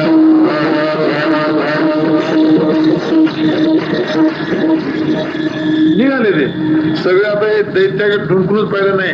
आता सगळे देव मी टाळतो बरं का. आता फक्त डायरेक्ट उडी मारतो. कुठं? इंद्राजवळ गेली. इंद्राकडे पाहिलं, वा सुंदर मृदंग वाजवतो. कारण नारदांच्या कीर्तनामध्ये मृदंग कोण वाजवायचं? इंद्र.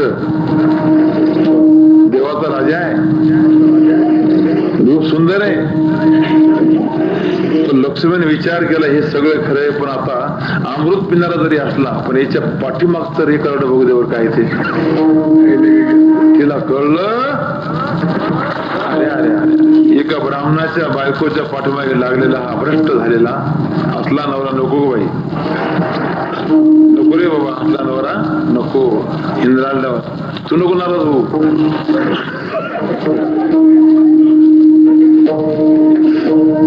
त्याला डावलला. पुढे चंद्राकडे पाहिलं, शीतल आहे, चांगलं आहे. यांचं कसं, अरे अरे अरे, गुरु पत्नी सुद्धा याला पुरले नाही म्हणून चंद्र झाला. पुढे सरकली, सूर्याजवळ गेली, सूर्याकडे पाहिलं, बापरे, त्याचे पुंज हा गोळा. जर याला मी जर आलिंगन द्यायला गेले तर मी भस्म होऊन जाईल. असला नवरा नको गो बाई. त्याला डावलला. 4 मुंडके जे बसले होते पुढं, कोण? ब्रह्मदेव. ब्रह्मदेवाकडे गेली, बघितलं सत्ताधीश आहे, सृष्टी निर्माण केली, आयुष्य भरपूर आहे, लक्षात घ्या. पण याच्या दाढीचे पांढरे केस झाले, ते कधी कुचकले सांगता येत नाही. मग असला म्हातारा नवरा नको गो बाई. ब्रह्मदेवाला डावलला.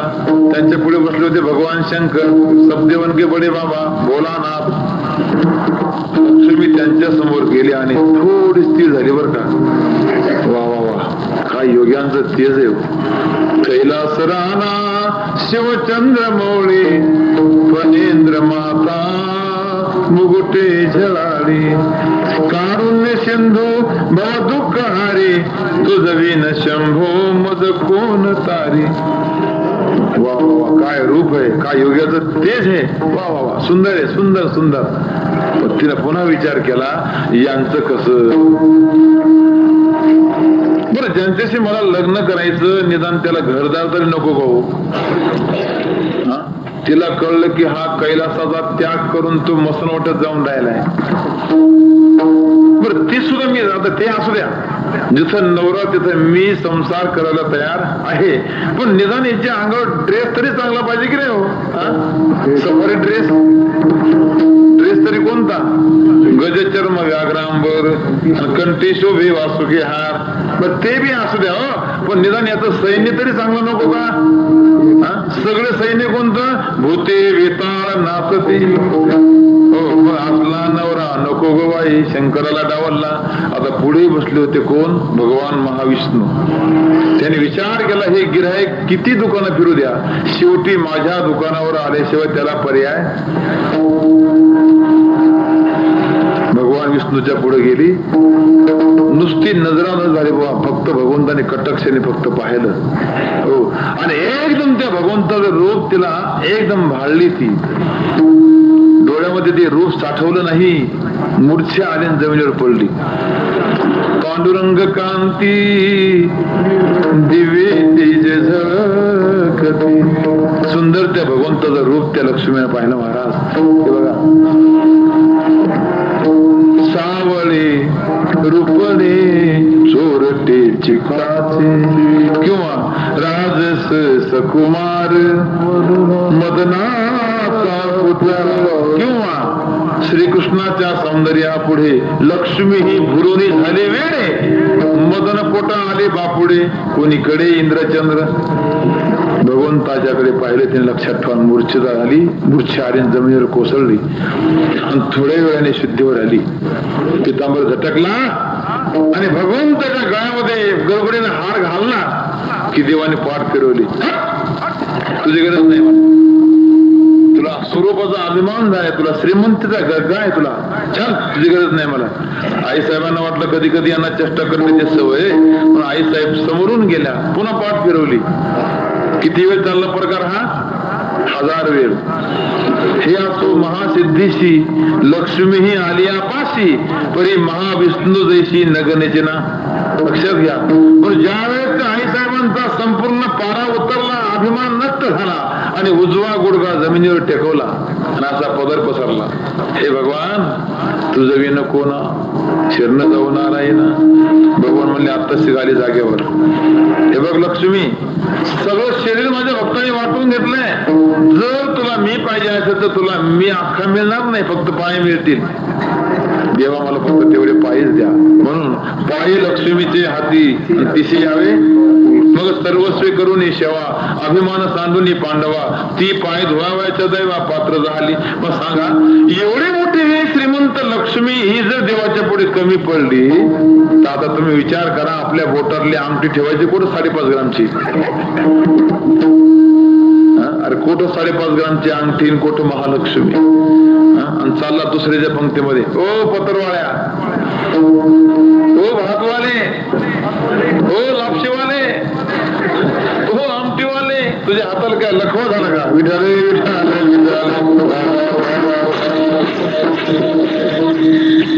जिरवत आलं पाहिजे महाराज. भगवंतापेक्षा कोण जगात मोठं आहे.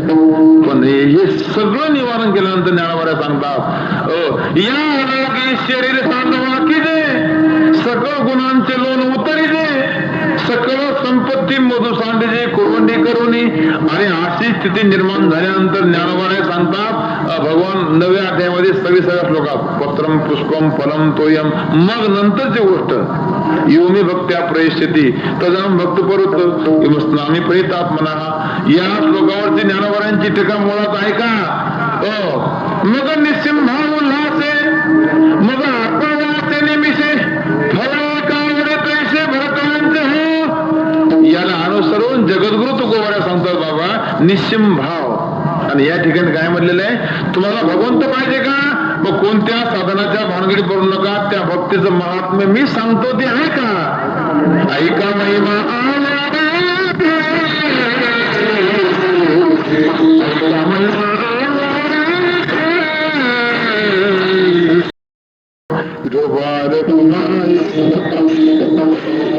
काय बिल्लटीजी राहिलेल्या फक्त 7च मिनिटांमध्ये मी सेवा संपवतो.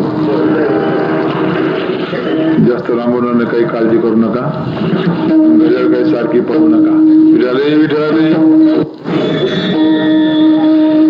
आवडीचं महात्म्य मी सांगतो. भगवान सांगतात की भगवंताच्या आवडीचं महात्म्य सांगतो की भगवंताला जास्तीत जास्त जर काय आवडत असेल त्या आवडीचं महात्म्य मी तुम्हाला सांगतोय. ऐका महिमा म्हणजे महात्म्य आवडीची, भगवंताच्या आवडीचं महात्म्य महिमा मी तुम्हाला सांगतोय. ते नीट कान खोलून ऐका. का तर त्या आवडीपोटी भगवंताने नेमकं काय केलं ते उदाहरण सांगितलेलं आहे. उदाहरण क्रमांक 1, बोरी खाये भिल्ल तिची. आता 9व्या अध्यायाच्या या श्लोकाचा अनुवादच तुकाराम महाराज या भागात करतात. बोरी खाये भिल्ल तिची. आणि पत्रम पुष्पम या श्लोकावरची पहिली ओळी कोणती, मग निश्चिम भाव उल्हासे मज आरपावयाचे निमिषे फळ फळ फळ एक आवडी तैसे भलतयाचे हो. कोणते का फळ असणार म्हणून बोरे खाये भिल्ल तिची आणि फळ एक आवडी तैसे भलतयाचे हो. जुळलं का नाही आता हे निश्चिम भाव आणि आवडीचं महात्म्य. बर दुसरी गोष्ट अशी आहे की शबरी नावाची ही एक जबरदस्त एक भक्त होऊन गेली की ज्याचं पुराण इतिहासामध्ये संपूर्ण लक्षात हे इतिहास रंगला गेलेला आहे. कोण शबरी होई, सर्वसामान्य जातीमध्ये जन्माला आलेली शबरी. सगळं इतिहास सांगून जास्त वेळ घेत नाहीत मला, सगळं माहिती. शबरी ही जातीनं स्त्री, पण रोजच्या साडे किती बदलायची ती माहिती आहे का तुम्हाला. 15-15 मिनिटं साडी बदलायची शबरी.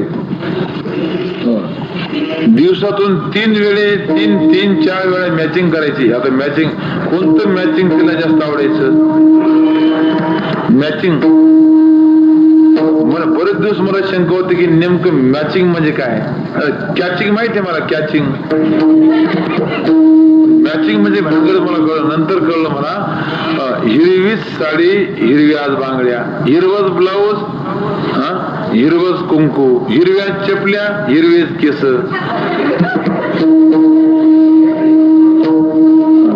आणि हिरवाच नवरा. काय मॅचिंग. मला माहिती असली मॅचिंग करण्यापेक्षा एक मॅचिंग तुम्हाला सांगतो मी. जो रंग पसंत असेल तो रंग एका ड्रंग मध्ये कालवायचा आणि त्याला बुचकाळून काढायचं, ही खरी मॅचिंग.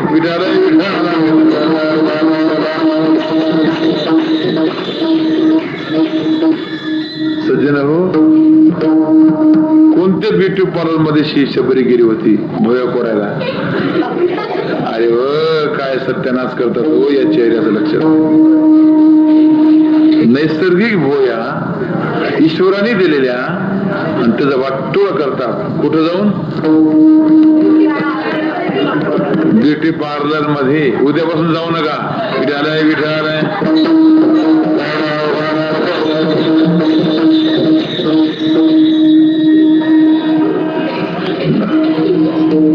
एक बाई टिकलीच सरकले खाली, हिरवी टिकली लावली ती नाकाकडे इथपर्यंत टिकली आहे. नेमकं कपाळ आहे कुठं.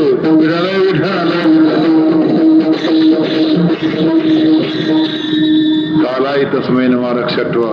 कोणतेही शबरी स्त्री जातीमध्ये जन्माला आलेली, कंदमुळे सेवन करणारी, झाडाचा पाला शरीराला गुंडाळणारी, अशी ही सर्वसामान्य स्त्री. तेवढा तिचा भाव महाराज सारखी त्या पूर्वची वाट पाहते. गुरुजीने आशीर्वाद दिला की प्रभू रामचंद्र तुला भेटणार आहेत, पण कधी भेटणार ते नाही सांगितलं. तेव्हापासून त्यानं सारखी वाट बघावी. आश्रमात या कधी रे शील रामा रघुनंदना, रामा रघुनंदना. काय स्वरूप, काय भाव श्रद्धा असेल. स्वप्न रंगू लागली. न जाणं माझा राम कधी रे सांगता येत नाही. माझ्या रामाला मी घरी माझ्या आश्रमात घेऊन येईल, बसायला आसन टाकेल, पाद्य पूजा करीन, प्रभूची पूजा करीन. मग माझ्या प्रभूला मी हे विचारील ते विचारील. सगळं ठरवलं बरं का तिनं. जब मेरे राम जी का आवन होगा, शबरी के कुटिया का पावन होगा. जब मेरे राम जी का आवन होगा, शबरी के कुटिया का पावन होगा. सारखे स्वप्न रंगू लागले. लक्षात ठेवा, ती शबरी कधी येईल माझा राम. जंगलात जायची, जी फळं आणायची. महाराज माझ्याकडे आहेच काय त्याला द्यायला. ज्या ज्या सीझन मध्ये जी फळं असायची ती फळं घेऊन यायची. पण नेमके प्रभू रामचंद्र कधी गेले माहितीये का? बोरांच्या सीझन मध्ये. आता बोरांचा सीझन कधी असतो माहितीये का? पौष महिन्यात. प्रत्येक झाडाखाली जायची, ती बोर हातात घ्यायची. माझ्या प्रभूला आंबट बोर लागू नये म्हणून ती दाताने कुरतडायची, असं धरायची. आंबट असले की फेकून द्यायचे. आंबट माझ्या प्रभूला नाही चालेल. आणि दुसरी बोर घ्यायची.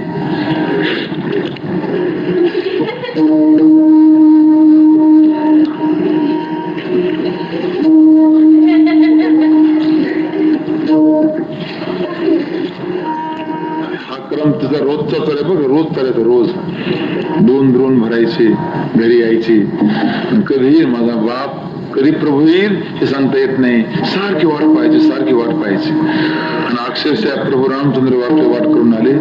लक्ष्मण असं जसं त्या शबरीनं पाहिलं, क्रूज झालेली शबरी नुसता हाडाचा सापळा फक्त शिल्लक राहिला. सज्जन हो, कंठामध्ये प्राण अडकले. सारखी त्या रामाची वाट पाहू लागली. हे रामा, हे जिवंत असेपर्यंत आला तर बरं होईल म्हणून ते सारखी वाट पाहते, सारखी वाट पाहते. जसं त्या रामाला तिने पाहिलं, महाराज काय अवस्था झाली असेल. साष्टांग दंडवत घालत घालत त्या प्रभूजवळ गेली. प्रभूच्या चरणावर मस्तक ठेवलं आणि आपल्या डोळ्यातल्या आसरून त्या प्रभूचे पाय धुतले. महाराज डोकं उचल्या तयार नाही, सारखी रडू लागली. ब्रह्मांड नायकाने त्या शबरीला असं धरून उचललं. या शबरीचा शुद्ध भाव पाहून ब्रह्मांड नायकाने तिला कळकळून मिठी मारली. दोघांच्या डोळ्यातून अश्रू आले. प्रभू रामचंद्र देवरून आले. पुन्हा त्या रामाकडे पाहते सांगितलं, प्रभू तुमच्याबद्दल मी काय बोलू. गुरुदेव फक्त प्रवचनामध्ये सांगत असं की तुमचं वर्णन वेदाला सुद्धा करता आलं नाही. मी सर्वसामान्य स्त्री, तुमच्याबद्दल मी काय बोलू देवा. सारखी रडू लागली. पण प्रभू रामचंद्राने आपल्या पितांबराने स्वतः तिचे डोळे पुसले. महाराज काय भाग्यवान असेल बिचारे. देवाने पतीचे डोळे पुसावेत आणि आमचे कुत्र कोणी पुसत नाही. शबरी कशाला काळजी करतेस तू. प्रभू कोणत्या मुखाने बोलू, मला तुमच्याबद्दल बोलता येत नाही. हो काय बोलू, मला काहीच येत नाही. प्रभू पुन्हा शोक करू लागले. भगवंताने सांगितलं की तू चिंता करू नको शबरी, तुला माझ्याबद्दल बोलता येत नाही ना, तू अजिबात काळजी करू नको. मग आपण असं करू, मी तुझ्याबद्दल बोलतो, बिघडलं कुठं. हो स्वामी तुळशीदास महाराजांनी याची फार मोठी बाब केली. नवविधा प्रकारच्या शबरीमध्ये भक्तीमध्ये शबरी गोळली गेली. प्रथम भगती कर संतन संगा, दुजी रती मम कथा प्रसंगा. मग प्रभूने हातावर धरून ते आतमध्ये नेलं, गवताचं आसन टाकलं आणि तिनं आतमध्ये प्रभूच्या चरणात डोकं ठेवलं आणि प्रभू भूक लागली तुम्हाला, पण दोन द्रोण आणले. एक द्रोण प्रभूच्या हातावर ठेवला, लक्ष्मण पाठीमागे राहून तो थोडासा जागी होता. पाहिलं म्हणे बोरं तर उष्टे दिसतात, पण प्रभूने हातामध्ये घेऊन त्या बोराचा विचार नाही केला महाराज. जे खायला सुरुवात केली म्हणसाल, बोरे खाये इल्लटीचे लक्षात ठेवा. हो, सगळं तरुण जप्पा केला. हो, आणि एक द्रोण शिल्लक राहिला. लक्ष्मणा कर सुरुवात, जमलं म्हणले आता आपणही बिघडला आणि मला आता बिघडते कोणाच ठाऊक, पण नाही म्हणायची सोय नाही. आज्ञा धरत 14 वर्षे व्रत स्वीकारलेलं आहे. हातात द्रोण घेतला, अपमान नाही केला. आणि जसं प्रभूची नजर नाही हे पाहून त्याने जे द्रोण फेकला म्हणसाल, फेकून दिला. लक्ष नाही प्रभूचं, पण मुंग के पाहुणे घुंगरू बसताय होई अल्लाह म्हणताय, लक्षात घ्या. द्रोण त्या लक्ष्मणाने असा भिरकन फेकून दिला, एका डोंगरावर पडला, मग त्याचं नाव पडलं द्रोणांगिरी. लक्षात घ्या. ते सगळी पोरं जिकडे तिकडे विखुरले गेली. भगवंताने सांगितलं, अरे अरे अरे लक्ष्मणा, एक लक्षात ठेव, तू माझ्या भक्ताचा अपमान केलास, अपमान केला माझ्या भक्ताचा. लक्ष्मणा लक्षात ठेव, जी बोरं तू फेकून दिली ना, तीच बोरं तुला खावी लागतील आणि तीच बोरं तुला पुढे वाचवतील. विठालय विठालय फेकून दिलेली बोरं विखुरली, त्याची झाली वल्ली. आणि ज्यावेळेस लक्ष्मणाला शक्ती लागली त्यावेळी ते बजरंगबली हनुमंतरायाने ती डोंगर आणल्यानंतर त्यातली वल्ली पिळून काढली सुषेण वैद्यांनी, आणि तेव्हा हा वाचला. विठालय विठालय. ती वल्ली दुसरी नव्हती, कोण होती माहितीये का? शेवरीची बोरं झालेली काय होती ती वल्ली, लक्षात ठेवा. पण हे बोरं तुकाराम महाराज दृष्टांत देतात, बोरे खाये भिल्ल टिचे. का बरं? हे बोरं उष्ट काही देवाला मिळत नव्हते का? वैकुंठामध्ये स्वर्गामध्ये मिळत नव्हते का? हो नाही महाराज. अजून एक कीर्तन होईल. प्रेम या शब्दावर किती बोलावं महाराज. भगवंतानी त्या भक्ताची कधी जात बघितली नाही, रूप बघितलं नाही, श्रीमंती बघितलं नाही, कोणत्या कुळामध्ये जन्माला ते कुळ बघितलं नाही. पशु आहे का मानव आहे का वानर आहे ते सुद्धा बघितलं नाही. त्याचं गुण बघितले नाही, त्याची कला बघितली नाही. काय बघितलं? आता याच्यावर एक एक दृष्टांत मला सांगता येईल बरं का. स्वतंत्र एक श्लोक प्रसिद्ध आहे भागवतामध्ये. व्यादस्याचरणं ध्रुवस्य वयो विद्या गजेंद्रस्य का जातिर्विदुरस्य यादवपते उग्रस्य किं पौरुषम कुब्जायां रमणीयं कुब्जायां रूपमधिकं कमनीयं किं सुदामोधनं भक्त्या तुष्यन्ति केवलं न च गुणैर् भक्तिप्रियो माधवः माधवः भक्तिप्रियः. थोर प्रेमाचा भुकेला ज्ञानेश्वर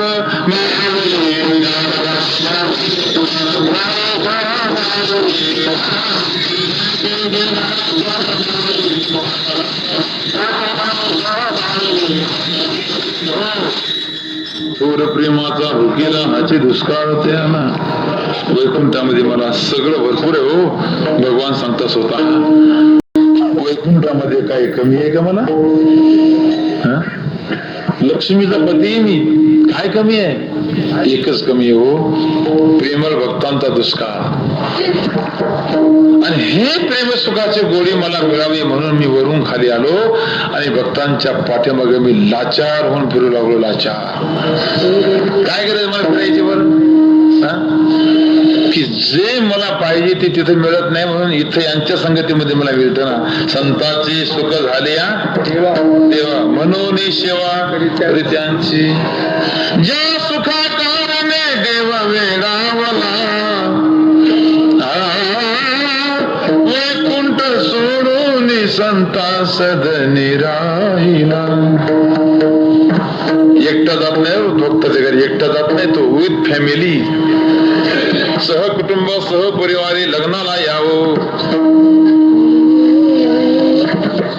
बरं हे जातो पण बिन आमंत्रण जा.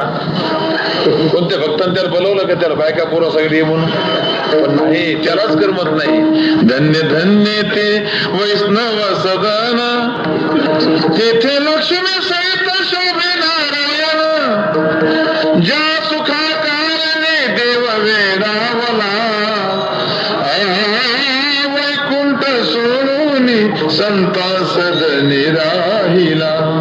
शब्द लक्षात ठेवा, थोर प्रेमाचा भुकेला आणि हाती दुष्काळ. हो, उदाहरण क्रमांक 2 तुकोबर आहे, जबरदस्त सांगतात. याच्यापेक्षा पुढचं दृष्ट सांगितलेलं आहे. पोहे सुदामा देवाचे. आता सुदाम आख्यान मी लावत बसत नाही, तुम्ही भागवतामध्ये ऐकतच आहात. लक्षात घ्या.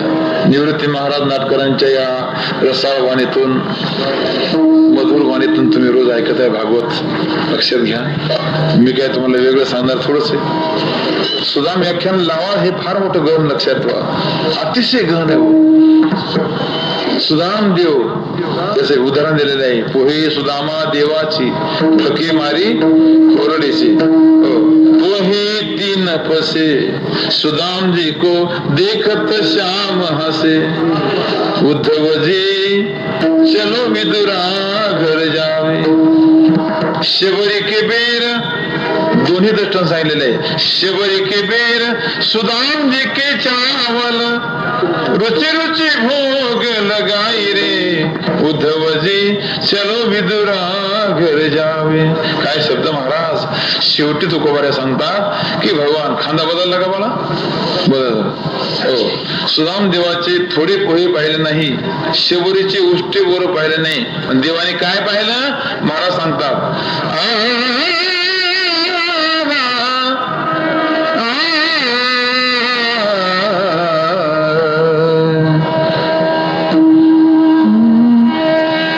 नमने उच्चिष्ट अथवा थोडे. नमने उच्चिष्ट अथवा थोडे. नमने उच्चिष्ट अथवा थोडे. नमने उच्चिष्ट अथवा थोडे.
बिस्मिल्लाह खान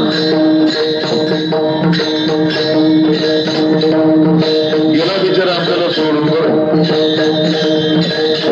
पण बिस्मिल्लाह खान जाणे बिचारी सनई मोकळी झाली, रडू लागली ती. कोण माझा स्वीकार करणार म्हणून ते शोध करू लागली. अंशतः थोडीशी जिवंत करण्याचा प्रयत्न करतो, जमलं तर जमलं. बिस्मिल्लाह खान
कोणाचं लग्न बिग्न असं बरोबर का मग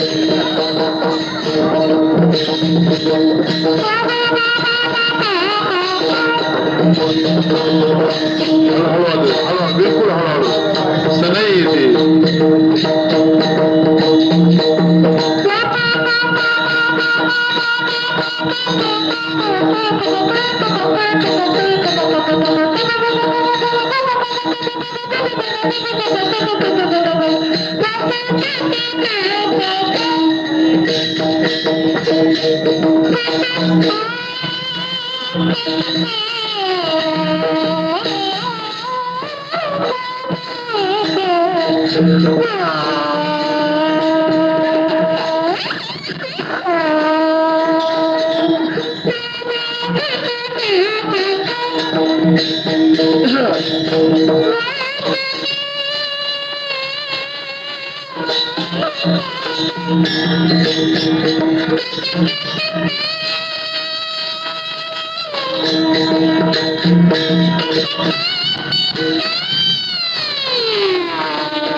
साडे 11 वाले सज्जन हो, गोड बोलून तुमचा काटा काढला बरं. 70लं कीर्तन हे 11च्या पुढे जाता कामा नये मला. लोकांना लांब जायचं असतं. हे तुम्ही कसं काय नियम मोडला? बोलत तर प्रेम व्हावी तसं आड गेलो. मला भान राहिलं नाही, तुम्ही ऐकलं म्हणून हे सांगितलं मला. मी सांगितलेले सर्वांनी नियम कीर्तनाचे पाळल्याबद्दल पुन्हा एकदा सर्वांचं अभिनंदन. दरवर्षी सांगत असतो आपले सप्ताहाचं किती वर्ष म्हणले 22 नाही 21 वर्ष पूर्ण होत आहेत. रौप्य महोत्सवाकडे आपली वाटचाल चालू आहे. 4 वर्षानंतर या ठिकाणी दिव्य आणि भव्य हा सोहळा होणार आहे. लक्षात घ्या. जसं बरेच वर्षापासून मी या ठिकाणी येतोय, सर्व ग्रामस्थांच्या वतीनं हा सोहळा संपन्न झालेला आहे. परंतु मला एक आग्रहाची विनंती आहे की माळकरी किती हात वर करा बरं.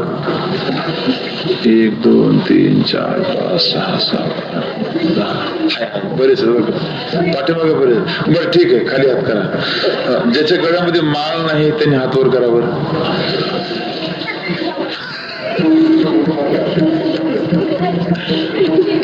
किती लाजीरवानाची नाही की नाही. म्हणून जरा सावध व्हा. आता तरी हे लक्षात ठेवा, हे फार मोठं वर्ष यंदाचं भाग्याचं लक्षण आहे. सांगतो संधी दौडू नका सज्जन हो. जीवनामध्ये फक्त हेच खरे हो. मनुष्य मेल्यानंतर फक्त माणसाच्या संग येणारी फक्त माळ आहे बस.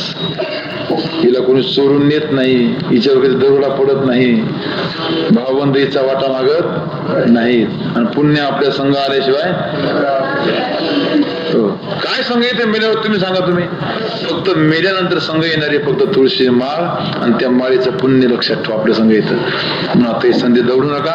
निर्व्यसनी जीवन बनवा, व्यसनमुक्त व्हा आणि गळ्यामध्ये माळ घाला. केवढं भाग्य आहे तुमचं. आणि जीवनामध्ये सगळं मिळेल, पण सत्संगत मिळणार नाही सज्जन हो. तात मिले पुनि मात मिले, सुतभात मिले युवती सुखदाई, राज मिले गजभाज मिले, सब साज मिले मनवांचित पाई, लोक मिले सुर लोक मिले, विधि लोक मिले बैकुंठ ही जाई, कही सुंदरदास सब कुछ मिले, संत समागम दुर्लभ भाई. लक्षात घ्या. पण ही सत्संगती तुम्हाला सानिध्यामध्ये मिळते, म्हणून त्यांच्या सानिध्यामध्ये राहून भगवंताचं नामस्मरण करून गळ्यामध्ये पवित्र तुळशीची माळा धारण करा. ही सर्वांना माझी नम्रतेची प्रार्थना आहे. आणि ती माळ आपल्याला या ठिकाणी मिळेल. ज्यांना पाहिजे असेल त्यांना अवश्य मागून घ्या. विठ्ठल जय जय विठ्ठल.